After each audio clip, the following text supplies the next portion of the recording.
What happens when instead of playing my usual Boba Yellow deck, I try to switch and play Han Blue? This is Sean Sports Cards.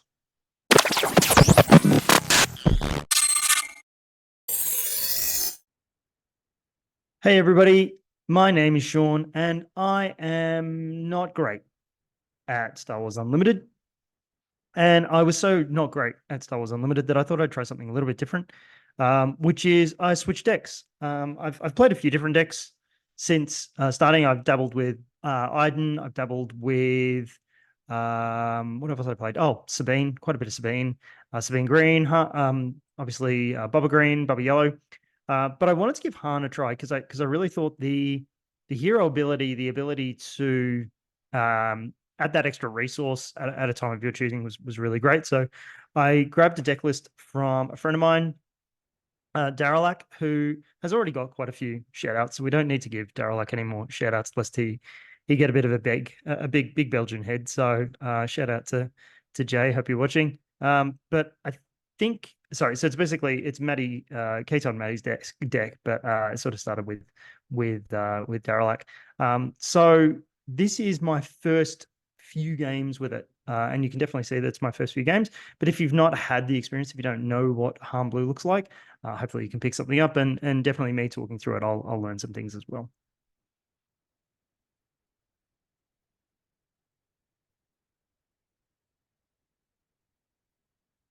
All right, so we've got an Iden Green to start with. Although, does this person stick around? Because I definitely had a few people who started games and then they didn't stick around and it didn't quite work out. So let's have a look. Let's see if the game starts. Yeah. Oh no, they're gonna go ahead. So I decided to mulligan. What I'm really looking for, with my very limited knowledge of the deck, what I was really looking for early on was a 3-drop that I could go early with, that I could use the ability of Han to get a bigger bodied 3-drop and give it a shield. So Ezra, Yoda, something like that. And Yoda really brings out my Australian accent. There we go. Okay, let's try that again.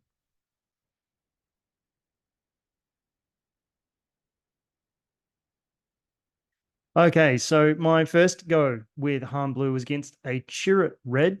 So not a deck that I've got a lot of experience against. What I'm really looking to do here with my opening hand, I've got a couple of big bodies there that I'm probably going to turf. Don't take the mulligan, but a couple of big bodies that I'm probably looking to turf. What I'm really looking to do is find a 3-drop that I can use the ability of Han to get in early and then give it a shield and really start strong, put some early pressure on my opponent's base, and particularly when I'm playing with a 25 base and they're playing with a 30, I've really got to go fast. So I hope here that I turf the surprise strike.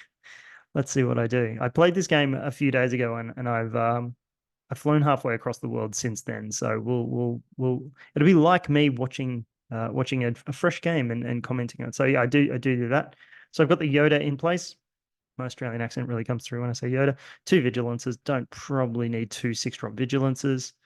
Destroy a resource from the previous turn. Now, I think if I remember right, I think I'm about to make some mistakes. Or I'd never played with the Falcon before, so I didn't quite have the appreciation that I would be effectively losing a resource turn just to keep it in play. And I've seen a few people subsequently just take it back. Not always also sure that Yoda attacking first is the play as well. When I'm able to just let them attack and then get the restore. So there's the pay one. But I've started off sort of early here by getting the 5 damage in. The Luke stays. It's interesting. But yeah, I was a bit surprised playing this. Obviously, it's just the first game, but I was a bit surprised. I also forgot that I wasn't playing double blue, so I held on to the vigilance when I probably shouldn't have. But I was a bit surprised, I suppose, how card intensive it was. I wasn't able to, I had trouble sort of reloading my hand a little bit because I was getting rare resources, and I probably misused Han a little bit. Not as bad as I thought it would be. It's going very slow. So what Chirrut probably wants to do here is also get those sort of bigger bodies, but it's just a bit slower to do it. It's got the 30 base to protect it, but that advantage is kind of gone now, unless they use the Yoda. Yep, there you go. Switch. And then I've been clever that time. Yes, clever enough to wait. And then they're tapped out, so I'm able to pay the unit for free. I can't I can't fathom the idea of getting the Falcon into play and then not just paying to keep it up. But I'm sure it definitely was not the right move to make there. A takedown would have been really useful here. And I keep it just for that board control, right? You know, I've got the 4 resources to play. Unfortunately, that takes Yoda above. So I think, yes, I recently discovered the undo button in Carabas, which is nice. So you just think about these kinds of things. So they're now threatening 7 to my 10. Sorry, 8. That was bad maths. It was jet lag maths. So I'm in a good spot here. He gets the hit in on my Sentinel. Now I can play, well, I can't play the takedown, but now Yoda's free to the takedown. I go face again. Once again, being clever enough to wait on Yoda. But basically, I want to attack with, there's the it binds all things, which is a cool card. Carabast is so slow. I also tend to play quite, I've had it recently remarked that I play quite fast. So that's probably something to bear in mind as well. That comes Chirrut, which, if I'm perfectly honest, is a card I've never quite understood the wording on that. There's a couple of cards I don't quite 100% understand the wording on. One of them is Chirrut, and another one is No Good to Be Dead, which I don't quite understand how that keeps people exhausted beyond the next turn. But anyway, it's neither here nor there. So again, you know, the issue for the Chirrut players, in terms of I'm not sure what their game plan is here. They're doing a good job of building those big bodies, but they haven't pushed any damage through. And I think the hope that they've got is that they can build a critical mass of just super beefy dudes that will wreck me. This is the moment in the game where I realize that I'm paying 6 for vigilance, I think. Force throw, which is just a sick card, and I've got nothing but high stuff staring me in the face, and you can see me thinking, I don't want to get rid of any of these. I think this is the moment where I realize, yeah, there we go. That's when I remember vigilance costs 6. It might have been a handy card to have next turn, but so now I feel like I'm in a, I mean, I'm 14 to zip ahead, and Han can come out. What I want to do, what I always do think about, and something to think about here, if you're in a similar situation, is think about the ordering of your Gamma guards and your yellow leader. Because the idea of the Gamma guards is that they're supposed to protect your leader. I'm a little hesitant to put my leader out in front of the fairly large and scary Chirrut. So I make another mistake. Clearly, it's my first game playing this. I wait until Chirrut's exhausted, then I get him out. Then I go to face. So 16 to 8, still hanging in there. Got the Syndicate Luckies there to ambush into Yoda on the next turn is what I'm thinking. I mean, I could have played. I think I realized this, that I could just play the takedown for 1 less. I mean, it doesn't really matter, and having the body on the board would be better. So I hope I'm clever enough to play the Syndicate Luckies instead of. And I've probably been playing Boba Yellow so much lately that I'll probably try to get trying to get the damage in early? No, I should probably play the Syndicate Luckies first. But again, this is Carabas being so slow, giving me lots of time to think about it. Lots and lots of time. And dead air to fill with inane commentary. So, how are you doing? I'm good. So it's a deck that I enjoy the idea of it, but I think I found the execution of it.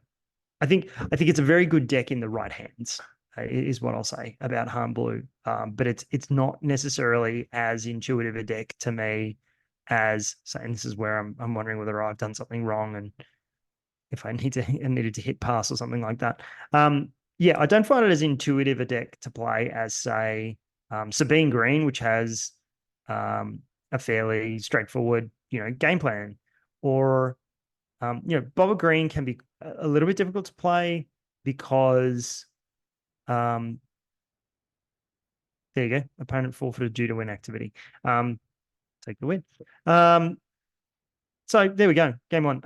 What I was going to say is, whilst I'm loading up another game or attempting to join another game, which I presume will mean that somebody else has already taken that game. There we go. Yeah, I don't find Han Blue as intuitive as say Sabine Green, which has a fairly straightforward game plan. Boba Yellow has a fairly straightforward game plan and plays some fairly good cards.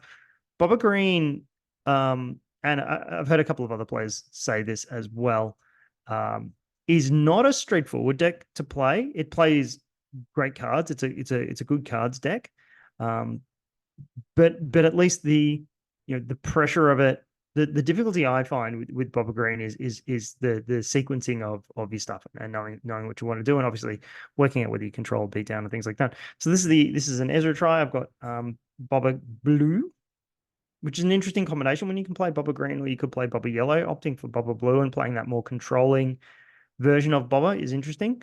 I'm making the decision between whether or not I want the Leia or the Lothal Insurgent. And I hope I keep the Leia because the ability to ready a resource, well, yep, there we go. I thought I was going to be resourcing it for a second there. Playing the Mining Guild TIE Fighter. Card draw. Don't need another Lothal Insurgent. I tend to do that if I don't know if anybody else does this, but when I have pairs of cards, unless it's like Cunning, I often don't go ahead and do that. I've not used Han's ability in this game. I think I got a little bit gun shy after the first game, but I do use the shield to try and keep the Falcon bopping along. So layer hit in the face.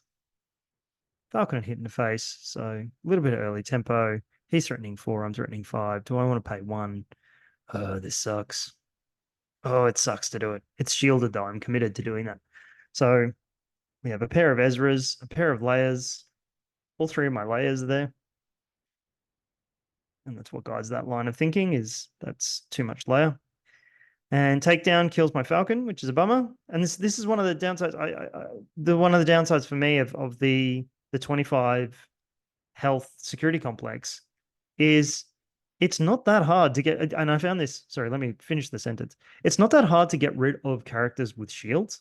So the benefit of losing 5 HP over a 30 HP deck for the ability to play a shield just doesn't strike me as the value that you want to get out of it. I learned that at the Tickenham the Tickenham. Geez, I am jet lagged. The Twickenham event. I took Chirrut Blue, and the idea was big booty shielded 3PO and R2 just wreaking havoc with lightsabers, which sounded like fun and sounded fairly simple and straightforward to play. People were just playing takedown and stuff like that and killing my dudes or waylaying and things like that. And it didn't work. And I'm not 100% convinced on this, but we'll see how I go. Starting to get some bodies out. He's starting to get some damage in. I presume it's a him. Let's not be sexist about it. It's a surprise strike. My streak of not. I didn't Greedo there, but I still feel the need to comment on the fact that I'm still continuing to only top deck units for the Greedo ability. So he's done a good job. They have done a good job of chewing through some of my people. Out comes Boba. And I'm going to make Boba go bye-bye because Boba's ability to re-resource to a turn is just too much. You've really got to get rid of him as soon as you can. So I can play both Leia. If I'm clever here, I can. Yep, there we go. I am clever. Well, I can play Leia and Yoda and try and get some board presence down and also get that restore kicking along.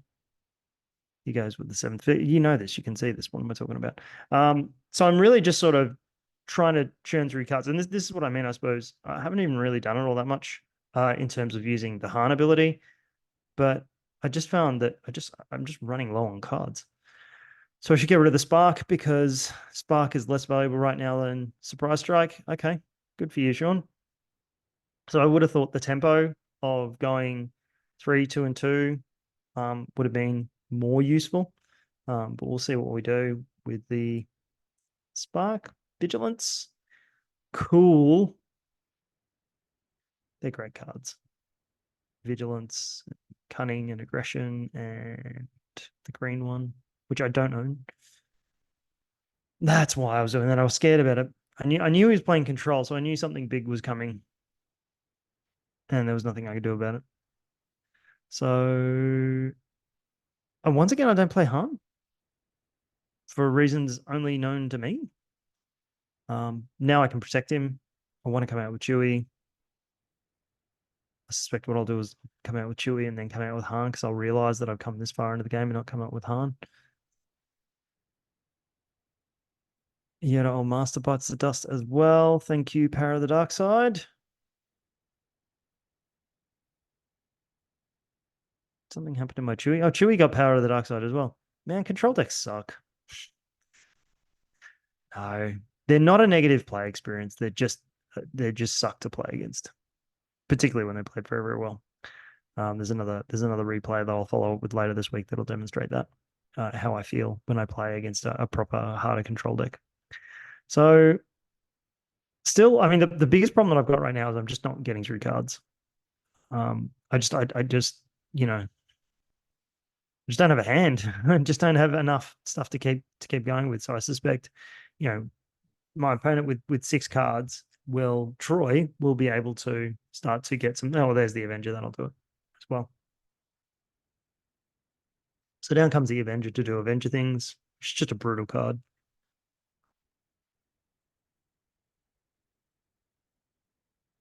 And I'm starting to lose the damage race. And this is where the fact that I have a 25-point base is really going to become a problem as well. So this is one of those times where realistically, you know, given their hand size, given their board presence, given the tempo of the game, this game is basically over, but we'll play it out because it's good practice to do that. So try to keep up. The fact that his Avenger is just going to be, you know, unless I can pull something to get rid of his Avenger, it's just going to be bad news for poor Sean.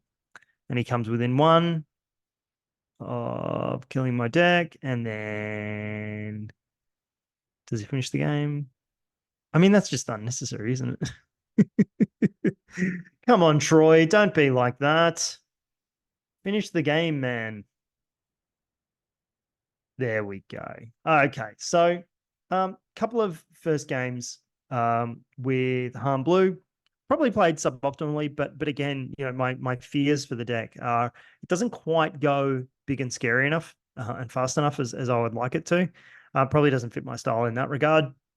I can see the fun of it. I can see, but I think it requires a more high skilled player than me to be able to pilot it well, to be able to do the things that it needs to do, and to be able to succeed with it. So, you know, I'll be back. I'll try to be back because I'm away with work for this week, so I'm going to try and be back with lots of videos, both of Star Wars Unlimited and Star Wars CCG this week. So make sure you hit like. Make sure you hit subscribe. Make sure you turn your notifications on. Make sure you share what I'm doing because nothing makes me feel better than the nice endorphin rush of getting a email notification to say that somebody's commented on one of my videos. I will probably comment back, so please don't hesitate for a moment to reach out. And thanks very much for watching, and may the force be with you.